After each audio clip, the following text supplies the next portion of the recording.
The second episode of the MAV podcast is going to be about when you move to a new country, how to make friends, and how to learn a new language, or easiest ways, best ways to learn a new language when you move to a new country. Yeah. Sure. All right. That's all the agenda we have. That's all the agenda we have. Yeah. And are we experts in this? We both have quite good experiences personally. Yeah, maybe. And we had a few things to actually give. We have a few experiences to give people advice on, I would say. Perhaps. Yeah. We are old. Old, maybe not very old, but yeah, we've had a few things in our life. Yeah, we had our fair share of misery. Ups and downs. For sure. Yeah, okay. And let's start with when you move to a new country. Yeah. I mean, for me personally, it is really important to actually make new friends when you move abroad. Yeah. Because first of all, but you have no friends. Yeah. So that's. Yeah, that's true. Yeah. So how can you say to make new friends? Yeah. Okay. Let's be honest. In this podcast. I mean, you're here to learn how to get friends. Yeah, I'm trying to learn how to make friends here. Yes. I mean, any advice would be good, to be honest, because you know this song where it says "Mr. Lonely." Yeah. Yeah. Mr. Lonely. That was written for me. For you. Yeah. So if you can actually give me advice on how to make friends in your country, that would be super nice of you. Yeah, I'll do my best. Yeah, but this is a tough one. Yeah. But I can. I'll take on the challenge. Yeah.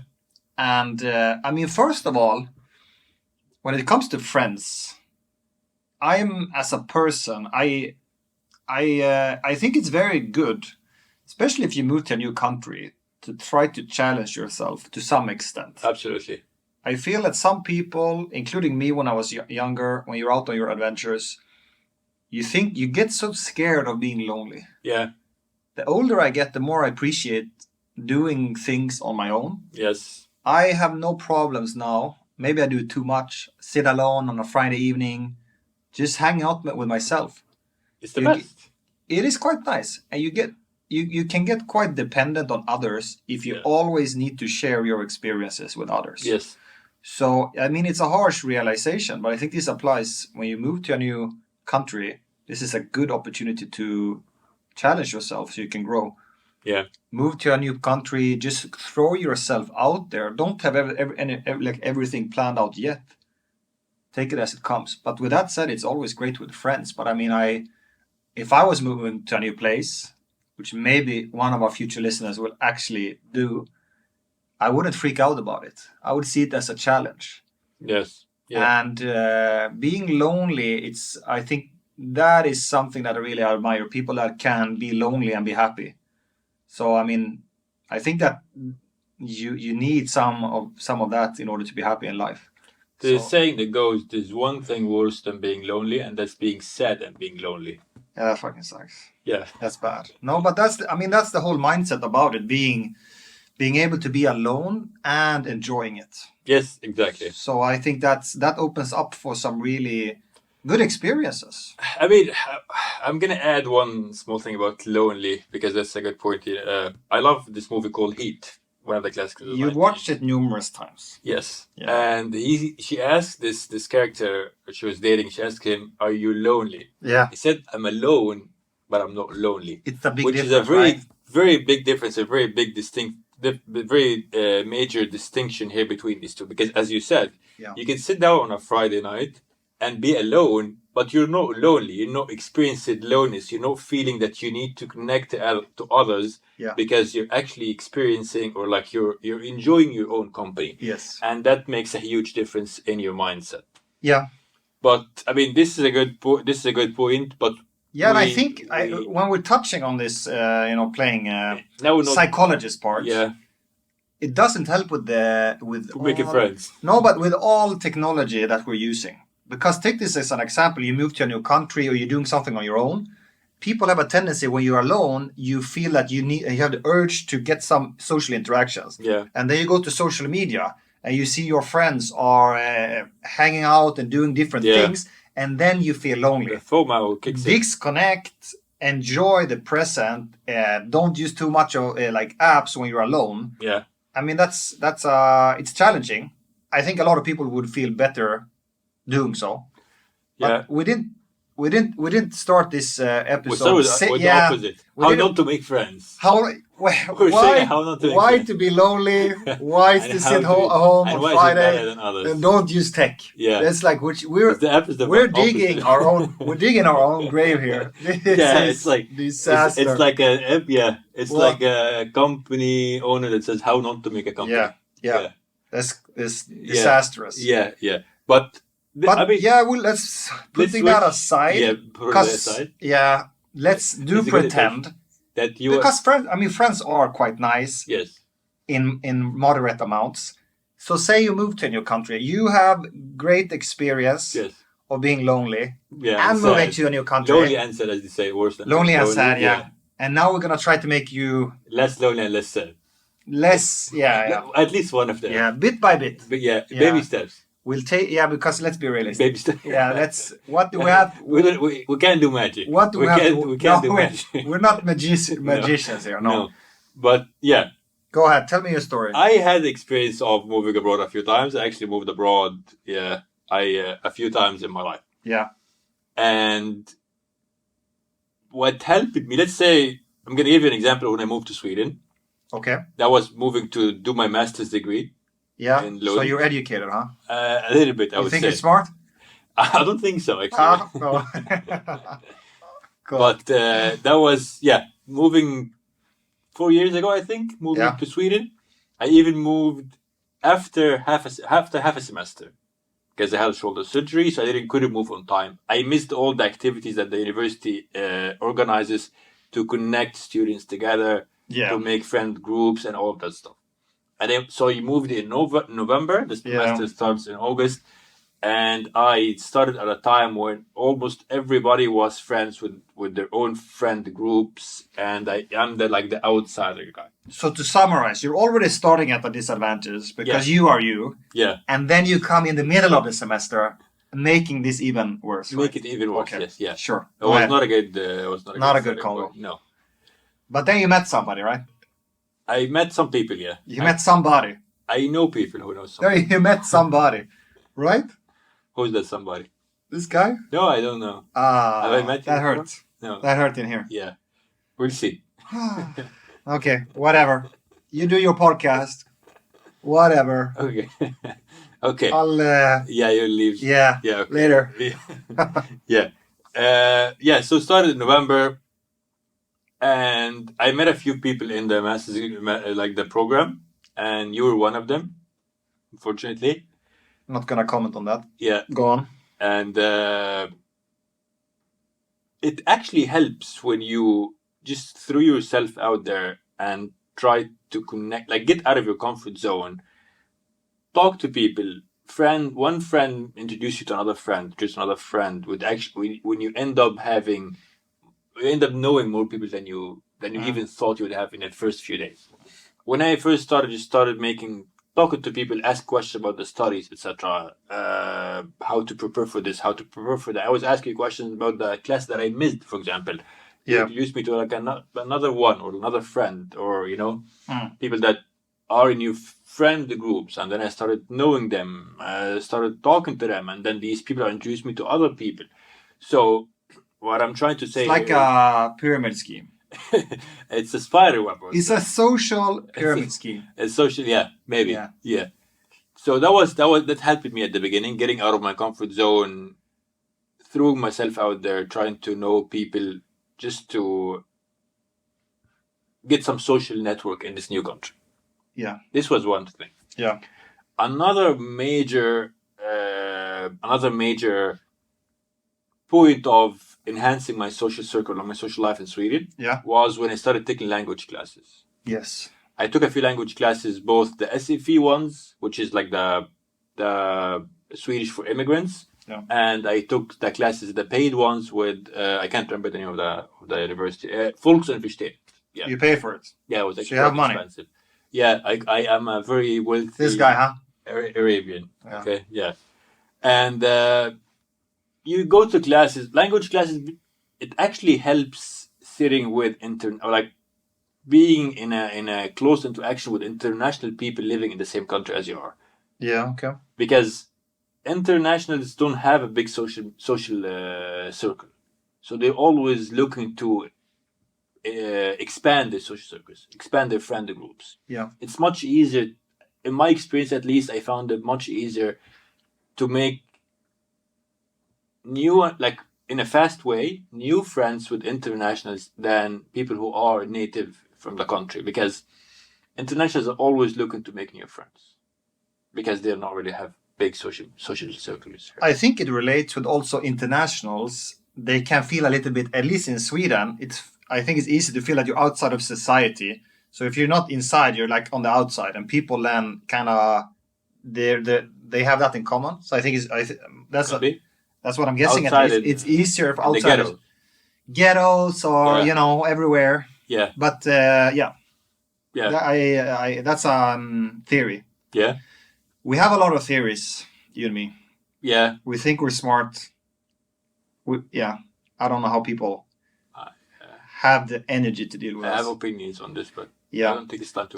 But looking at my experiences, so when I went to Singapore to study finance at the You're waiting for it actually after a while, but yeah. National University in Singapore, great place. Yeah. So when I went there, I did the mistake of hanging out with too many Swedish people, and I think I was a coward because I told myself before, when I come there, I should be more embracive to meeting international people, local people even.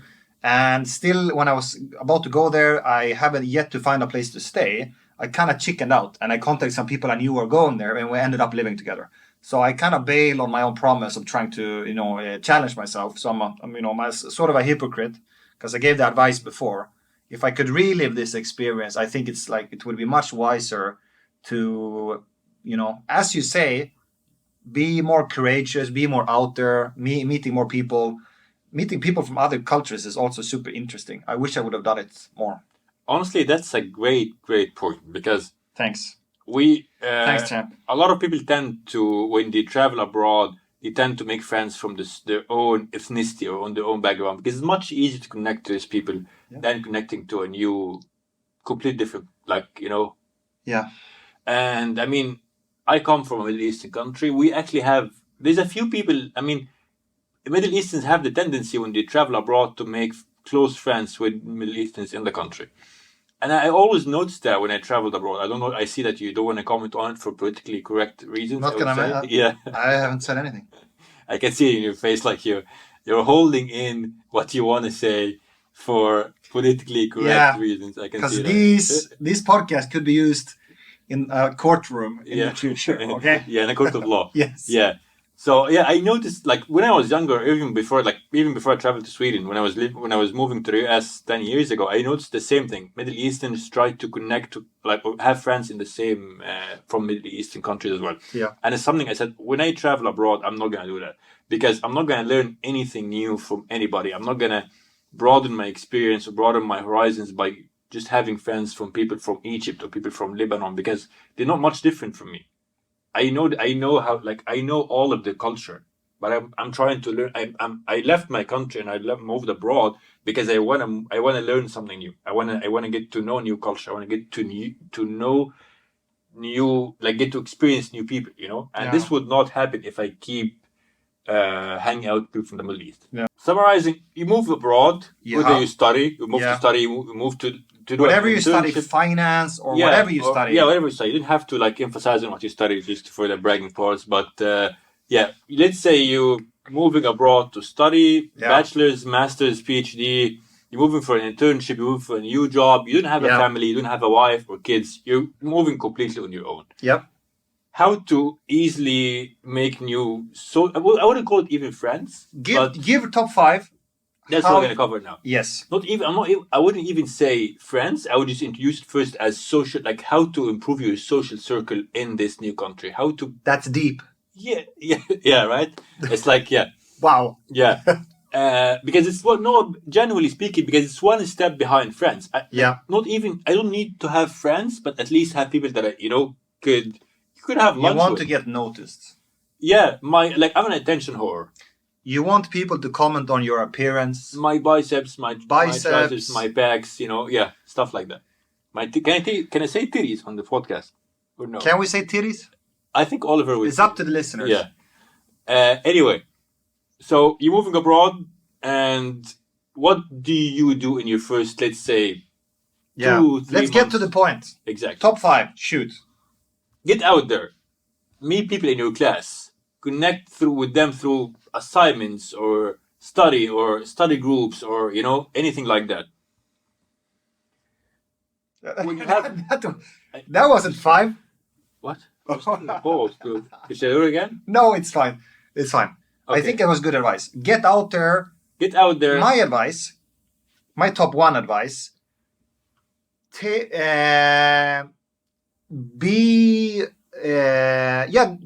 trust yourself. There's so many times that you want to talk to somebody for every reason, girl or boy, but you don't do it because you think that you might disturb the other person and end up not doing it. Think about yourself in the other person's shoes. If somebody comes to you and wants to have a friend, whatever it might be, it's always so appreciated. I really like when you meet new people. It's really nice. Yeah. So I don't know why there's always this social barrier, you're hesitant of meeting new people or taking the step of hanging out with new people. If you just put that aside and put your ego aside, I think it's so easy. People want to have friends. Everybody wants to have friends. It's a win-win situation. Yeah. So my top 1 advice, you move to a new place, just start hanging out with people, talk with people in various situations. It's a really good point. And the hesitance part, because the reason I mentioned people in your, let's say, your class or your colleagues or your, is because it's people like to help. People like to help people. Yeah. Most people at least do. So when I go to you and say, hey, I'm struggling with this part of my studies, I'm not going to go to you and say, hey, because if I go to you and say, hey, I want to be friends with you, maybe it could be a bit weird, could be a bit awkward, whatever. But if I go to you and say, hey, I'm struggling with this assignment, can you help me with this? You're going to help me with it most of the times. And now we connected. Now it could be another step. You remove the social barrier when you do this over a cause, whether it's like a part of a job or part of an assignment or part of a paper. Yeah. So this is why I actually put the first one as the class or colleagues or etc. Because it relates to removing the social barrier part of reaching out to people. Fine. Let's leave the meeting friends. Yes. Everybody here now listening. Yeah. All the 5 listeners, they're going to be expert in getting friends. We can all hang out. Just reach out. We're very open to hang out. Let's talk about language. I want to talk more about how do you learn a language. I love languages. Yeah. How do you think? I mean, you've been here almost 5 years now. Your Swedish is very. How to put this delicately? How? Thank you, Ganeb. Your Swedish is. We have this word lagom. Yeah. It's not. It's not even lagom. No, but you're learning. You're learning. Yeah. But it's taking some time. Give me your ways of learning a language. Yeah, my ways of learning a language. Yeah. I'm not putting a lot of effort for the last few months on Swedish. Yeah. But when I was putting a lot of effort on it, I was actually learning much faster than I'm learning today, or at least my pace was doing much better than it was today. And the reason for that, it was that I was taking classes. Yeah. I was practicing almost on a daily basis with people. That's also very important as well, with people who are also struggling with the language. It's like language cafe. Okay. So I'm talking to people from Turkey, from Russia, from Ukraine. They're learning language like me. So they also have the same barrier or embarrassment when it comes to native people like you. Yeah. But when we're talking to each other, nobody has an advantage over anybody. Yeah. I mean, we're both learning. We both have insecurities about the language. So it helps a lot in talking to people who are also studying the language, even if they are better than you. But it removes this fear of talking to natives. Can I say something very, very wise? Yeah. Every time someone is speaking a language worse than you, that means that they speak a language that you don't. Let it sink in. Jesus. Right? That's Somebody called 911 because Pascal just dropped a truth bomb. Yeah. Hi, it's Oliver here. I'm the editor. I'm sorry to interrupt, but after this, SM and Pascal unfortunately lost the sound. So we won't hear all the magic they said for the last 8 minutes. But thank you so much for listening so far, and we'll see you in the next episode. And goodbye from Ren, where I'm currently studying abroad. See ya!